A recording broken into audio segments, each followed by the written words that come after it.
is Tarik Talk. Your host, Tarik Mendez, takes you on a journey with guests from all around the world. Broadcasting around the world. Around the world. This is Tarik Talk. All right, guys, we have a very special guest here today.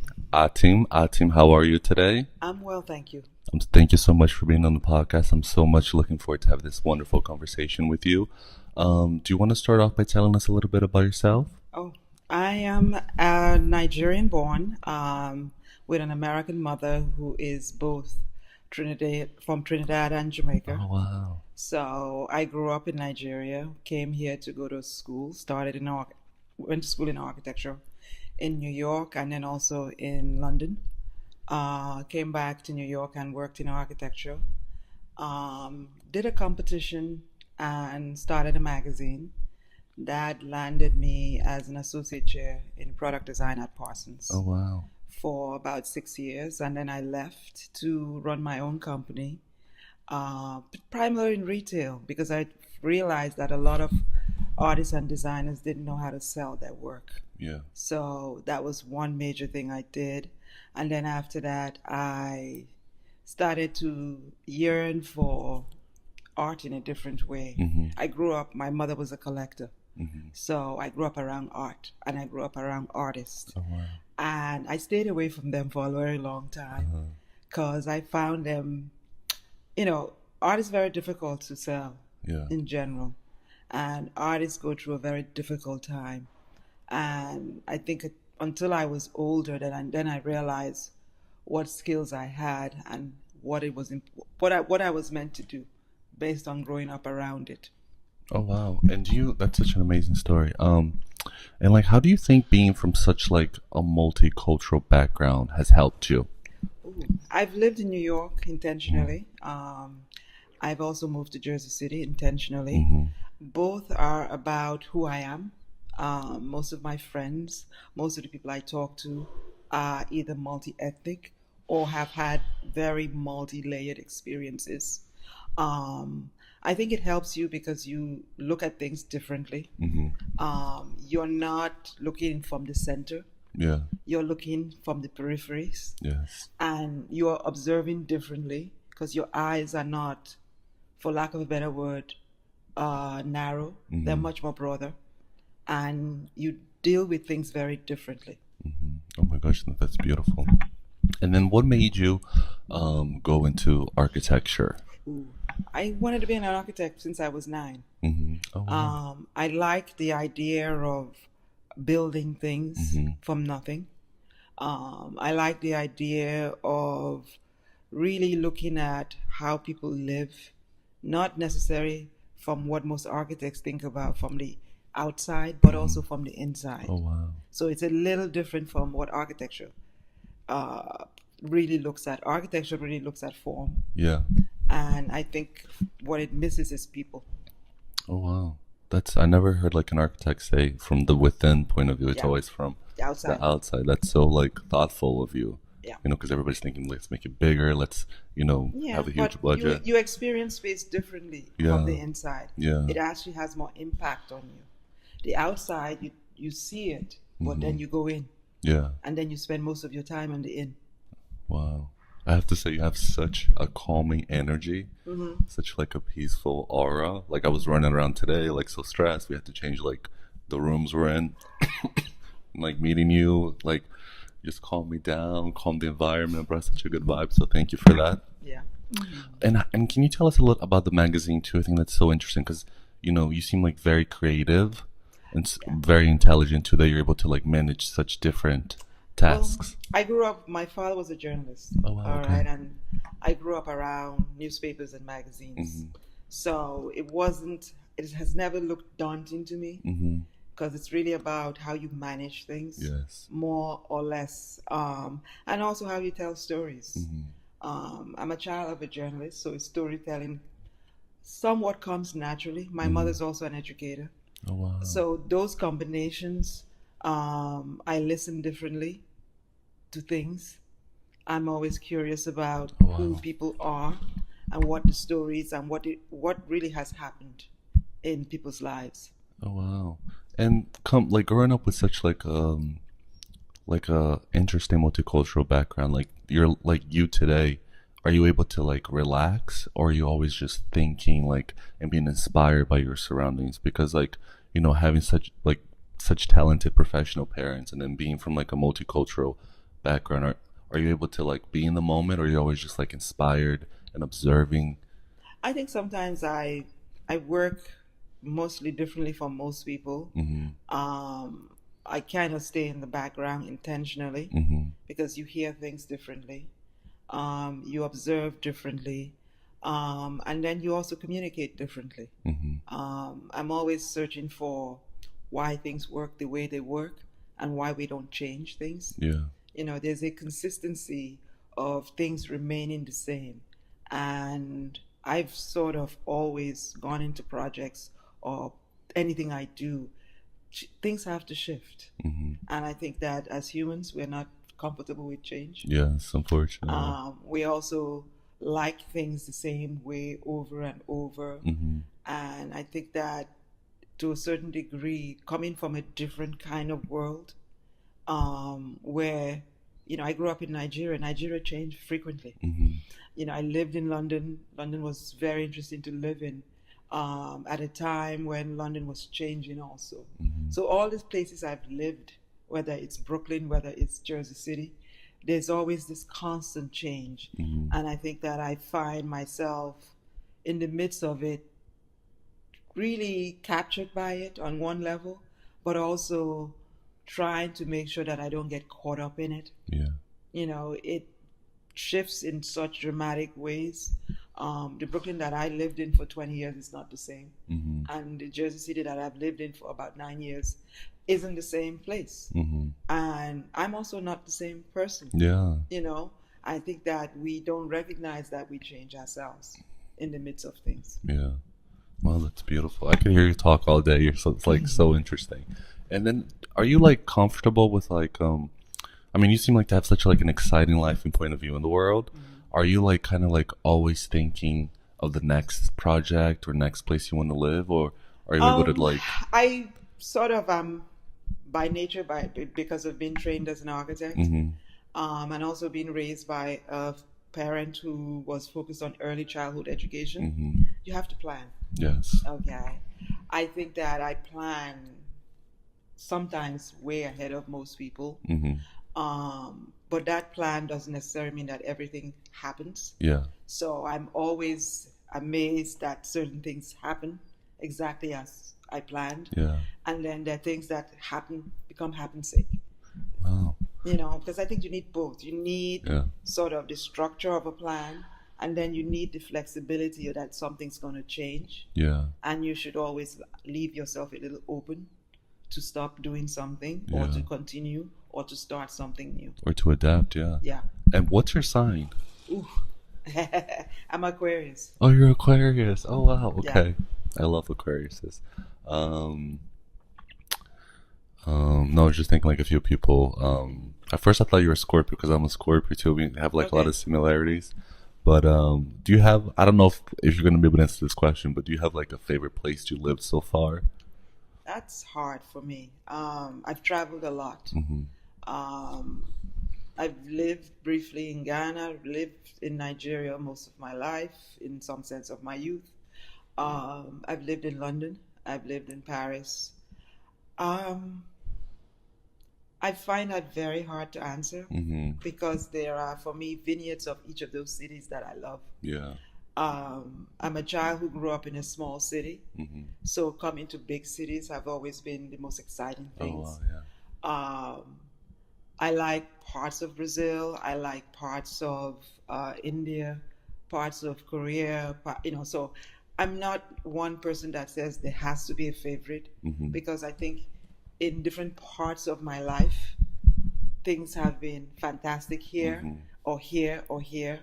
So I don't like the one of, I like the many as the option. Oh, wow. Do you ever like find yourself, since you travel so much and live in so many different places, like throughout your day to day, do you ever have flashbacks of certain memories in different cities that you live, whether it's like wanting like a certain food from a place or going to a park that where you used to live? Like, do you ever have those type of moments? I do. I mean, I have, some reoccurring moments. I mean, every time September 11 comes up, I remember going to Egypt after the shooting of Taurus. I remember going into a couple of cities where they bombed.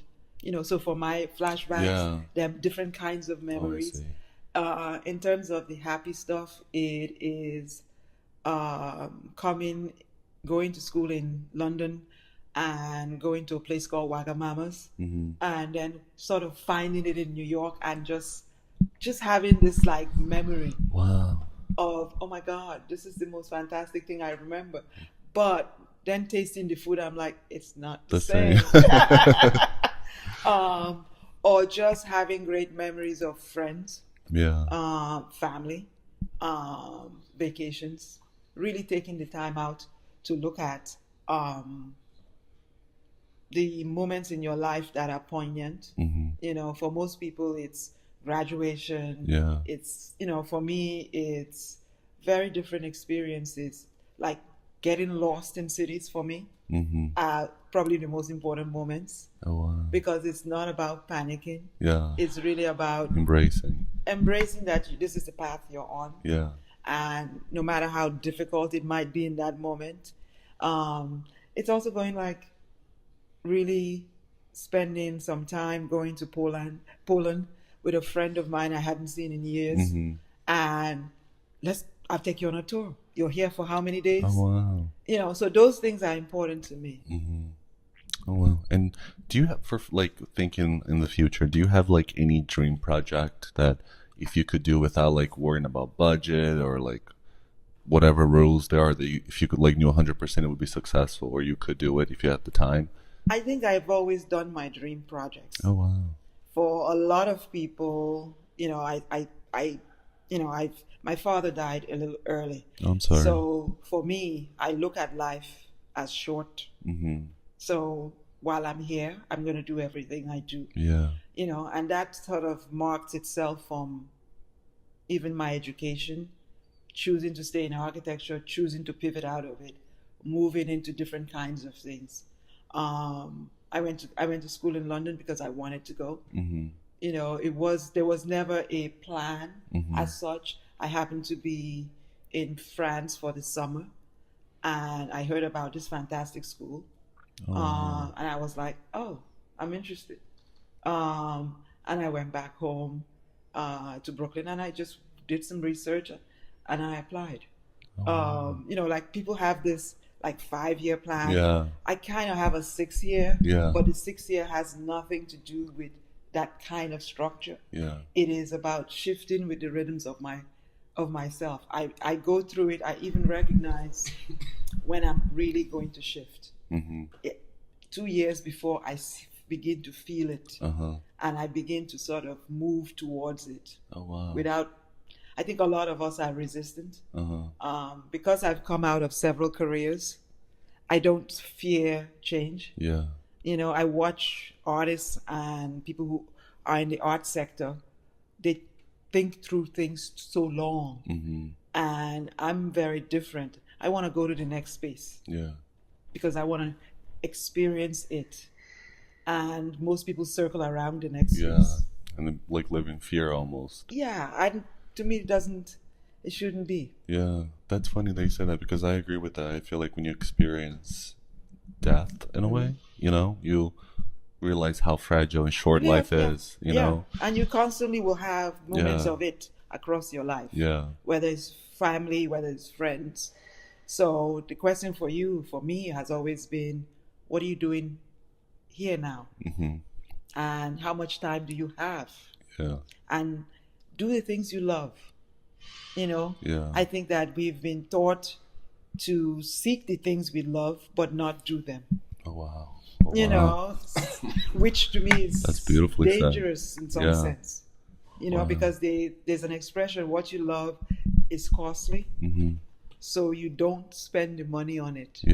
You do everything else but the focus on the things you love. Wow, I love how like fearless you are and how you're able to adapt to change and kind of like you seem like a very spiritual person, but how you said you're able to like feel change coming, I think that's so important, like preparing yourself instead of being like hesitant. Yeah. You know, I think it's my mother left left the United States and moved to Africa and moved to Nigeria in 1963. Oh wow. So if someone can shift that drastically, okay, and to be raised around parents who made leaps like that. My father came to school to this country in the 50s. Oh wow. So I've had those two people as signifiers for jump. Oh wow. What are you waiting for? Yeah. You might as well do it now. You don't want to reflect backward and say you missed this opportunity. Yeah. Wow.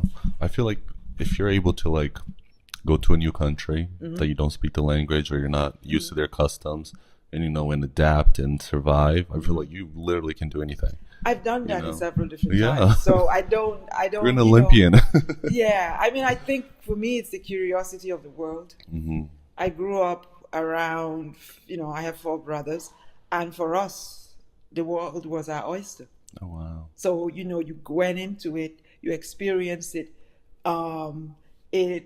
you settle at some point, maybe you stay in one place stationary, but I think that the joy of being alive is to experience all of it in some ways.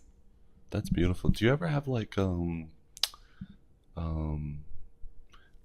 like an itch, like if you're at a place for too long and you haven't traveled, do you start to like I do think like, okay, I need a trip, I need to like I need something spontaneous? Yeah, I do. One of the things that I have learned, because I've lived in New York and lived here in Jersey City, when that itch becomes interestingly sort of hovering, I go to the image of a country that I would go to, and I would go to that neighborhood.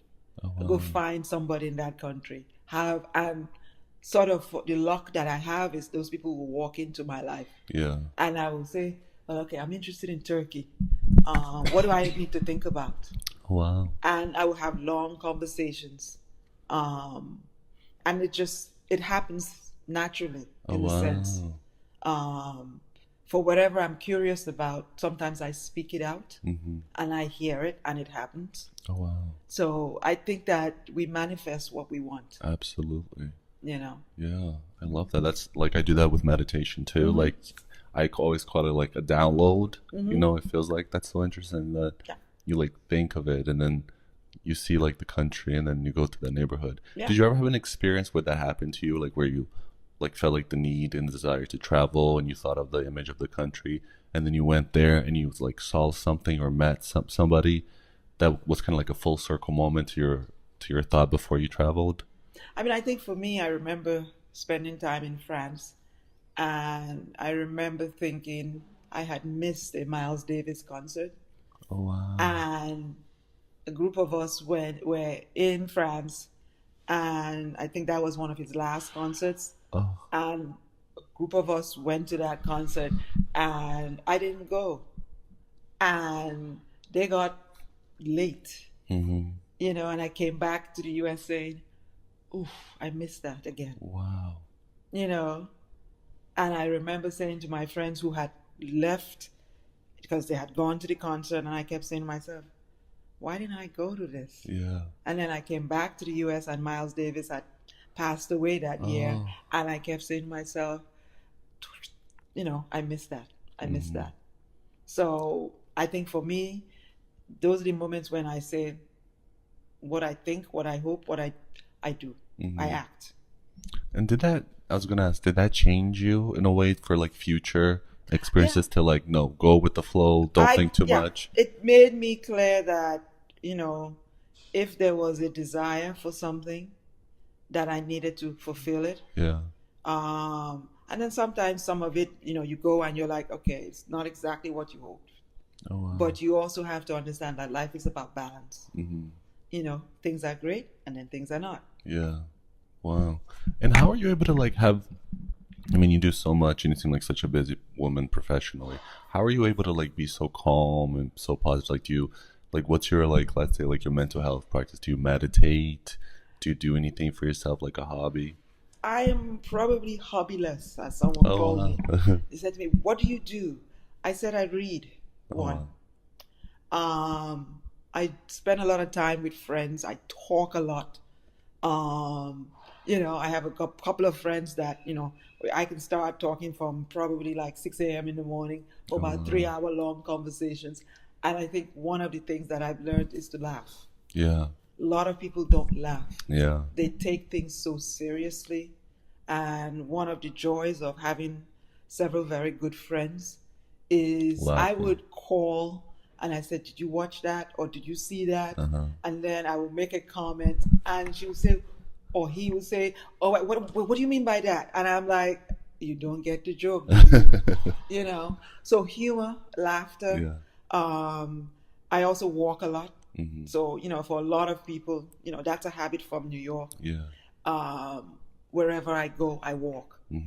I would actually clearly take some 2 or 3 stops before and then walk it. Yeah. Because I want to experience spaces differently. Oh, wow. And then walking, I have a question. Was this something like, did you always like walk because you have like prior engagements to do, or did you just like walk for fun, like for being spontaneous? I did both. I walk. Sometimes I just leave my apartment and I just walk. Oh, wow. And I'm also always looking for a different path. Yeah.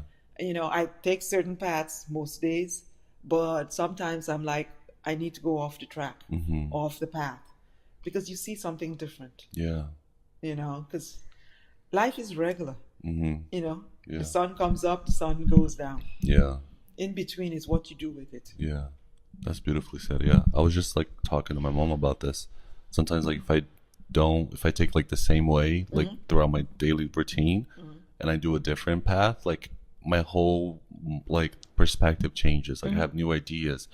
I just like, it's amazing how if we let it, life can be like stagnant and boring, and it puts you can like put your own self in a box. But if you change just a little bit, it's like your I whole think we're view. regular people. I always tell people oatmeal in the morning.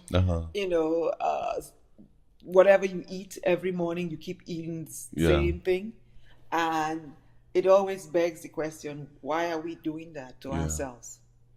Absolutely. Is there something you could change? What is it? How do you change it in your life? Wow. And were you always like able to adapt so easily, or was this like something that happened like slowly throughout your life? I grew up with 4 brothers, so adaptability is required. You're the only girl? Yeah. Oh my goodness. Okay. So you have to adapt. Okay. I also grew up with a lot of family friends. Okay. So different opinions. People would say things, you would want to cry. Yeah. So you got to a point where doesn't affect me. Yeah. And then when I came in to study architecture is more brutal in terms of design studio work. You have someone telling you the work is crap. Okay. Oh, wow. And I remember doing a summer program at one of the schools I was at, and I watched a professor fling the work out of the window. No. And I was just like, oh, this is going to be different. Yeah. What temperature do I keep myself in, and how do I make sure my emotion stability stays intact, doing architecture. Oh, wow. Because architecture, when I hear people talk about art and criticism, I smile because it's mild compared to what I've come from. Yeah. It's like you can't even compare. No, I mean, and this was for, architecture 5-year degree. Yeah. You have a studio almost every semester. Oh, wow. So that's 10 different studios of sort of rigorous abuse. Oh my goodness. That's so, because you're dealing with 5 different opinions. So you've got to figure out how you, in a sense, curate your reaction and not get angry, but also get angry. I developed a ritual where I would go into a bathroom and I would scream. Oh, wow. Okay. And people would, there would be people in the bathroom, yeah, and they were like, "What the heck is going on?" I'm releasing tension. Yeah, no, you have to. Yeah, it's out, and then I go back into the studio. Yeah, all cleansed and ready to take on the world. Because the world doesn't have to see your angst. Absolutely, yeah. You know, I like that. If you could like go, like you today could like tell a younger version of yourself and one advice, like what would you tell her? I think my younger self probably, if I had to give her advice, I would have probably started as a curator first. Oh wow. But I think that my architecture education and those experiences, the multitudes of it, make me who I am. Mm-hmm. I don't lessen that. Oh wow. You know, I wouldn't subtract all of the experiences I've had, mm-hmm. because they make you a better person in life. Mm-hmm. You know. Yeah. They are layered for a reason. Yeah. Wow. If you could have dinner with anybody in the world, dead or alive, who would it be? I think Prince. The singer? Yes. Oh my God. Absolutely. Yes. I think Miles Davis would be another. Mm-hmm. Nina Simone. Oh, I love Nina Simone. Yeah. So for me, there is a little bit of celebrity in it, mm-hmm. but it's really about wanting to, hear them. Yeah. Wanting to learn what makes you who you are. Yeah. And what battles do you fight? Yeah. For me, Prince is one, because I think that as a musician, he dared to be different, mm-hmm. and didn't give a... Uh-huh. Exactly. And Nina Simone was the same. Amazing, yeah. That kind of, I don't really care. Yeah. And I think that's important for artists. I think that is important for the art community mm-hmm. in general, that you have to sort of be, mm-hmm. But don't be regular. Yeah, don't be regular. But it's interesting, all the people that you mentioned, not only were I think they were like professionally so talented, mm-hmm. but also like all of them, I think they were like so ahead of their time. Yeah. Like Nina Simone with her activism, like the ideas she had then, mm-hmm. I feel like today she would have been much more successful. I don't know whether success is, because I feel not like in the commercial selling, but I mean like having like people back her up, because I feel like she was kind of like shut off from the media and kind of a little bit blacklisted. Yeah, because I think, but that's important as an artist. You need to be blacklisted. Mm-hmm. I think we're afraid of censorship mm-hmm.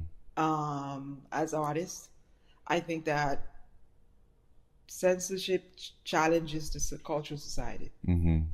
And I think it makes us ask, what do we value? Yeah.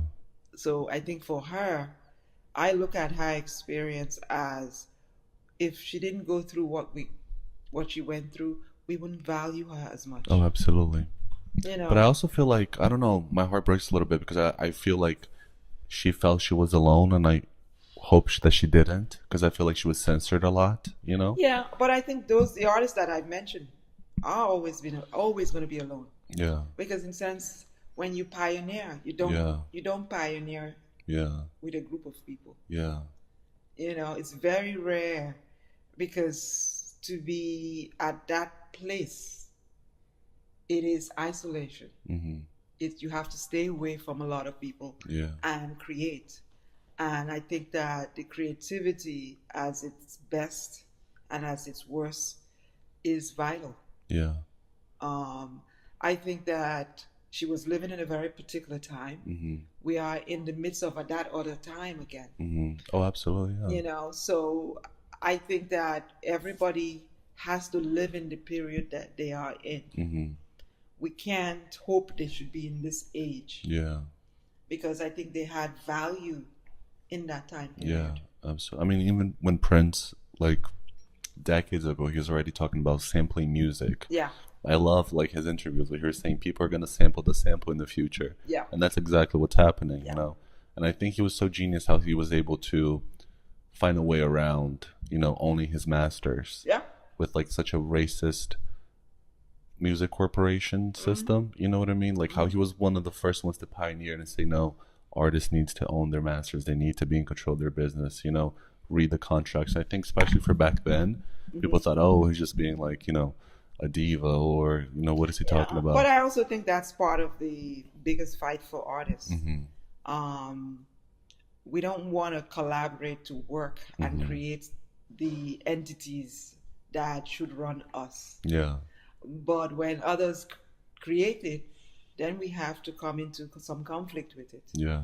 I think that the idea to change your name and your identity and to basically force a corporation to acknowledge that what they're doing is wrong is vital to society. Because I think that the business of art needs to be discussed in a different context for artists themselves. Yeah. That's beautifully said. Well, all right. So this year, you're in charge of the JCast, the 36th annual JCast. Can you tell us how that's been going on so far for you? I think JCast is an interesting project, and I'm going to use that word because it's not a company. I think that the 36th year, you know, interestingly for me, is 6. So my life runs around 6 and numbers. I put together a team with 5 other women, so it's 6 of us. And the team is people who, for lack of a better word, are middle-aged women. Which, you know, when I say that to people, they look at me like strangely. It's not a negative. It's about people who have very clear experiences and understand themselves personally even more, and at a point in their lives where they want to do something poignant and different.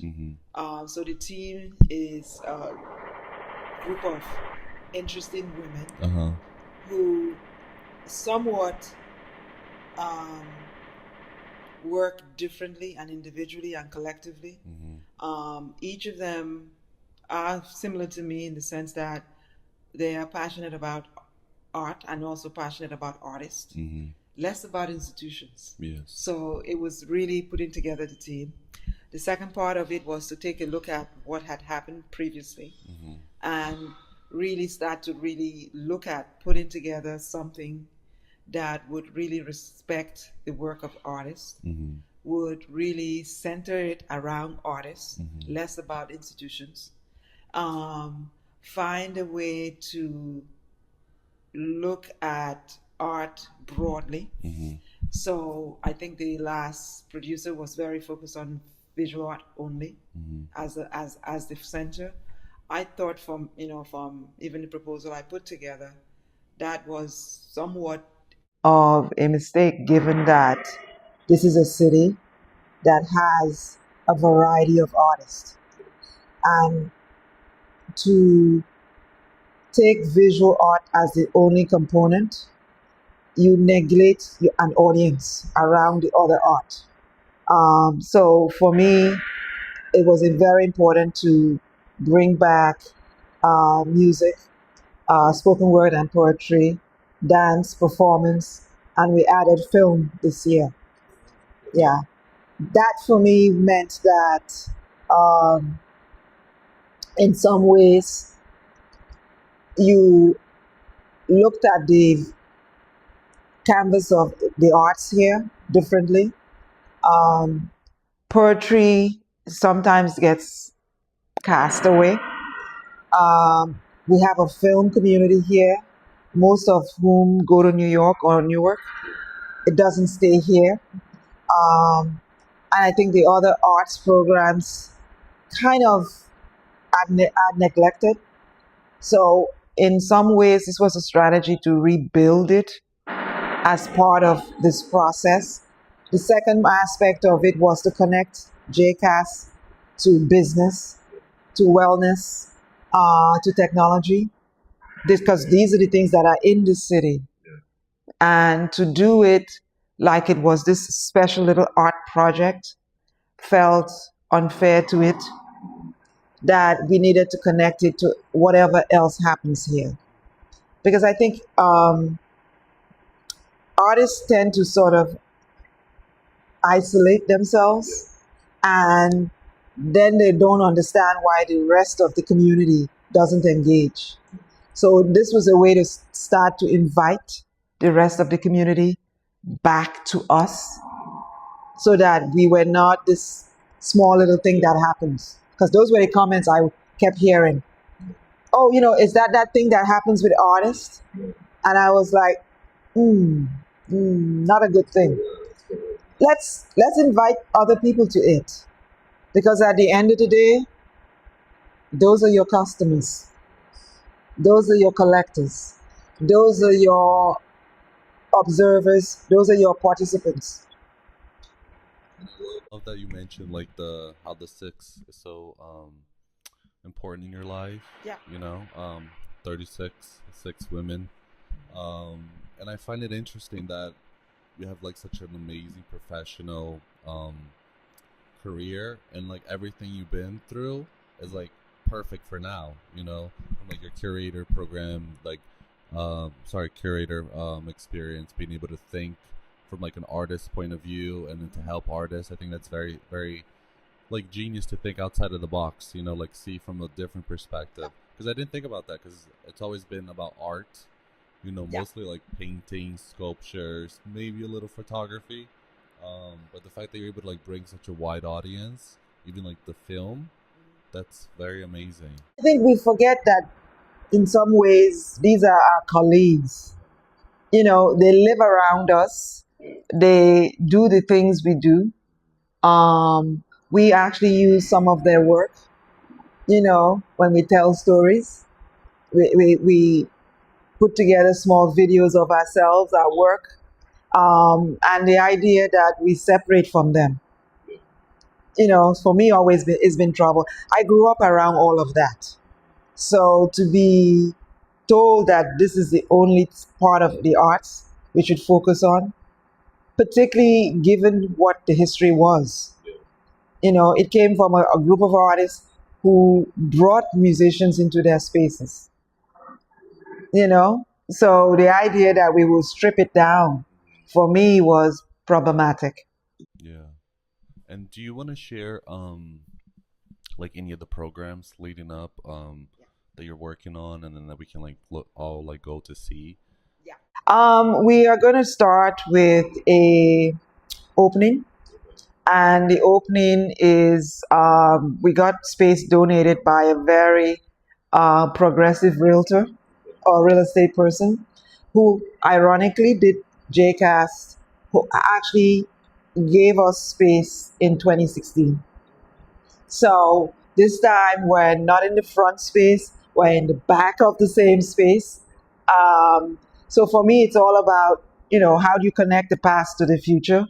The opening will have several things. One is an exhibition. As always, JCast always has a main exhibition. We will also have 2 awards that we're giving out for the first time. We're doing a JCast Legend Awards, and we're doing one to Ruth Moore, who owns Moore's Lounge, who just passed. She was one of the jazz pioneers who basically, if you were a jazz musician in Jersey City, you probably played at the lounge. She just passed away recently. The second is a hip-hop photographer who is well known and is a Jersey City resident. Ernie, I never can pronounce his name, but he's known as Brother Ernie, and basically has shot all of the major hip-hop artists in the country. I think he has a studio in Mana, right? Yeah. I don't know how to pronounce his. But I think that's important because it's really looking at the history of music from a jazz perspective, and then looking at somebody who's documenting, 50 years of hip-hop, and someone who lives here, and someone who has really fantastic photography, and he's an artist. So you give an award to someone who has housed artists and supported them, and then you give an honor to someone who is 78 years old and has lived in Jersey City and has worked in New York City and globally, really photographing a particular history. The second part of JCAS is we started to institute art talks to talk about collecting and the business of art. So there will be several workshops on Saturday. There will be a second exhibition at Batoon Center, and that exhibition is done by an emerging curator who's also looking at art in a different way. There will be similar scenarios. There's going to be tours again. There's the bike tour, there's the LGBTQ tour, and some community tours so that people can go and look at the art. So that's about it for JCAS. And then we'll have an amazing closing party at Magnum Opus in Bergen Lafayette area. So the tour has shifted a bit. It's more focused a little bit about Bergen Lafayette, Journal Square, the Heights, primarily because I think that art has shifted, and artists that have lived in those neighborhoods have been ignored. That's very interesting. And I mean, with so many projects and being able to think outside the box, how are you able to still be so put together and so sane? Because I can only think of the logistics and the planning. I think the logistics for me is easy as a former architect. Yeah. And I say that because that's what we do. We project manage everything. I think that the second part of it was to put together a team, and also sort of let go and delegate. This is yours. This is yours. You work on these exhibitions. You work on, bringing together musicians. And then let's huddle to talk about what's missing and what we can do and what help you need. Oh wow! I'm very excited for the JCAS tour. And do you want to share? You said the closing party was. Yeah, the closing party is at Magnum Opus. Okay. In Bergen Lafayette area. For everybody listening that want to keep track of all the cool events happening, what's the best way to see the invites? Is it a mail? We've got a bunch of things, and I say a bunch of things. We've put together an Eventbrite intentionally so that we can register people, and the registration is for us is a way to understand what events people are interested in. It's also a way because we're planning to do JCAS next year to begin to gather an audience. If you're interested, you can go to djcast.com, THEJCAST.com. You can also find us on Instagram, and Instagram is a little tricky. It's JC_Art Studio Tour. But if you look for JCAS, you will always find us. Yeah. Already thinking for next year, what you want to do as you're working within this year? Yeah, I mean, I think one of the things that we were very clear on was really first prioritizing what we needed to do, which was get artists to basically register their studios first and foremost. Then the second thing was to spend the time really looking for space for one of the exhibitions. There were several places that we almost had or didn't have. So for us structurally, the question is, do we do it in the space that we have currently? Do we also do 2 exhibitions next year? I think the primary thing for Jersey City is there's a lack of space for the kinds of exhibitions that we need to have here. So that's one. For us this year is inviting several new communities in, from the musicians to the spoken word artists to the film, so that they are understanding what this is. I think the third element of this is funding.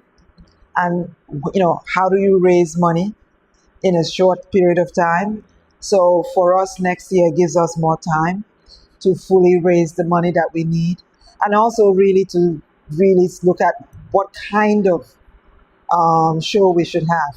This year, I had a theme intentionally to stretch it. Next year, I will also have another theme. because I think we need to start to theme things so that artists challenge themselves. Just not put together, all right, I'm working on JCAS, I will have these things. But challenge yourself as to select and self curate your own work or decide to produce work, you know. Are people able to donate to JCast? Is there a way that they We got a GoFundMe. If you go to our Instagram page, you would find the GoFundMe. What I've asked people to do is just donate. If you want to donate $1, well, it's okay. You know, anything helps because there's expenses. I mean, the city is covering a lot of the expenses this year. But I think there's a whole range of expenses that accumulate because of trying to do the two shows and also trying to get people to work on things for the shows. And if people listening right now, they know like somebody and that person knows somebody, or can they reach out to you guys to like possibly like donate a space for the show? For next year? Yeah, for next absolutely. year. Okay, so whoever's listening, please reach out, help out. It's a great program. And do you have anything that that you can share about next year's, like, or are you still so in the moment now? I think still, we've got literally 14 days left. So in the next 14 days, there are the things that we've done that we know that work. We know certain things we're going to change. And I don't know what I want to announce that yet, but I think, for the next, I think there are things that need to change. I think that Jersey City and the Jersey City arts community needs to make some decisions about what it wants and what it values. And I think they did that by setting up a process for this year. I think that process also has to expand in a different way for next year. All right, so for people that like want to attend, I feel like a lot of people sometimes don't attend. Like people that are not in the arts, they're a little hesitant and scared to like attend the art events. And I always tell them like, no, go support, buy from a local artist, take pictures, put it on social media, help out. Yeah. Do you have like any like advice? I think to me, JCast this particular year, you can come listen to some music. SIP Studio is doing some amazing work, and that's a film studio that decided to participate. They have been in this city for more than 15 years. Never heard about JCast. So for me, I'm happy about the newbies because that tells me that we've crossed some territory. I think you need to come listen to music. You need to come listen to artists. You need to come listen to spoken word. VIP Lounge is doing a weekend with, there's an organizer who's doing a poetry and a whole music. And so there are new things for JCast this year. I think that the beauty of it is you can actually go right now to the website. There is a JCast map. You can actually start to plan your day a little bit by looking to see what's there. We will, by next week, have the entire schedule up on the website. We've had 12 weeks to plan something that took probably almost 6 months for most of the city. Oh, wow. You only had 12 weeks? We had 12 weeks. I got a call July 3rd. You're the selected producer. And I'm like, okay, what do I do July? What do I do July? Year, nope. Or at least like 10 months. Nope. We got a phone call July 3rd. That's amazing that you're able to put it together and so well. Well, you select a good team. Yeah. You have a strategy and you have a plan. Yeah. And you go and try and execute most of it. Well, it's the universe. The 36 and 6 people on board, so 6 is the lucky number. And then going like thinking of the future, like what do you hope for like Jersey City in terms of the art scene? Ooh, that's a loaded question. Yes. As somebody who came here based on what I saw from far and coming to JCast, looking at JCast before I moved here, 10 years later, I don't know why I'm here. And the question is that it has so much potential. And I think the potential every single year disappears. So for me to engage in this is to help rebuild it.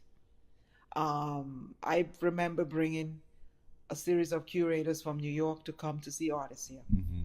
So I want that same feeling, not just about curators from New York, but that we have a sustainable art ecosystem that works for artists, that works for the galleries that are here, the institutions that are here, and primarily brings the audience that is here. Besides artists, I think the issue for JCAS primarily has been, it's been a little tilted towards artists coming to see the shows. I think it needs to broaden wider, so that people who live here, so that people who work here come to see the shows. I think that there needs to be a process for investment here. I think that there's the art fund, but the art fund got funded. JCAS didn't get funded enough. So that tells you about where we are. I think that we have government institutions, not just the mayor's office. There are a whole series of city council people. Because here's the thing. JCAS happens in all of their wards. And they don't engage. They don't donate to it. They don't, but they all show up for pictures. So the question for me is, because I come out of living in Brooklyn, and most of the city council people put money in the arts.